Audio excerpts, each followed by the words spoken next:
6 வயசு வரைக்குமே நல்லா இருந்தேன். நான் எப்படி படுத்தேனோ அதே பொசிஷனுக்கு போயிட்டேன். படுத்த படுக்கையா ஆயிட்டேன். எந்திரிச்சு உட்கார வச்சா கூட டொம்முன்னு கீழே விழுந்துரும். எல்லா டாக்டரும் வந்து பயங்கர ரூடா பேசுவாங்க. அம்மா வந்து இன்னும் ஏன் நீ உன்னை வச்சிருக்க, எதுக்காக என்ன இவ்வளோ வச்சிருக்க. அம்மா வந்து பார்க்காத இடமே கிடையாது. ஆனா அம்மா தான் எனக்கு எல்லாமே. ஒரே நாள் 6 ஆப்ரேஷன் நடந்துச்சு. அதுக்கப்புறம் நான் எந்திரிச்சு உட்காந்து நடக்க ஆரம்பிச்சேன். லட்சத்தில் ஒருத்தருக்கு தான் இது வந்து எல்லாருக்கும் வர்றது தான் இந்த டிசீஸு.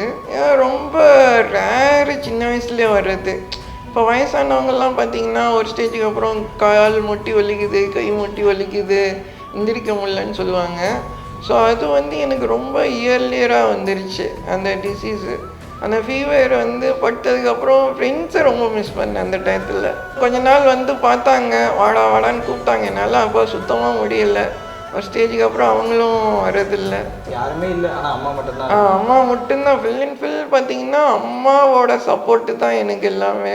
அம்மா இல்லைன்னா இந்நேரம் நான் இல்லை. ஸோ ஒரு ஸ்டேஜுக்கு அப்புறம் வந்து பார்த்தீங்கன்னா ஒரு ஸ்டேஜில் அம்மா வந்து என்னை பார்த்துக்கிறதுக்கெல்லாம் அவங்கள பார்த்துக்கிறத விட்டுட்டாங்க.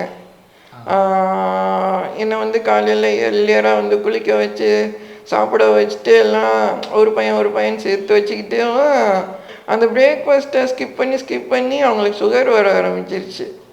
ஒரு நாள் வந்து திடீர்னு அம்மா நைட்டு ஒரு 11 மணி இருக்கும். 11 மணிக்கு அம்மாவுக்கு திடீர்னு மூச்சு திணற ஆரம்பிச்சிருச்சு. ஃபோன் பண்ணி ஆம்புலன்ஸ் எல்லாத்துக்கும் ஃபோன் பண்ணிட்டு இந்த வந்துட்டேன்னாங்க. வர ரொம்ப லேட் ஆகிடுச்சு. ஒரு ஸ்டேஜுக்கு அப்புறம் டாக்டர் வந்தார். வந்து என்னை ஒரு ரூம்குள்ளே கூப்பிட்டு போனேன். நீங்கள் ரூம்குள்ளே இரு தம்பின்னு சொல்லிட்டு போனாங்க. கொஞ்ச நேரம் கழிச்சு திரும்ப வந்து என்னை கூப்பிட்டாங்க. வந்து பார்த்தா அப்பா அழுதுகிட்டு இருந்தார். அப்புறம் டாக்டர் வந்து சொன்னாருங்க, அம்மா இறந்துட்டாங்கப்பான்னு.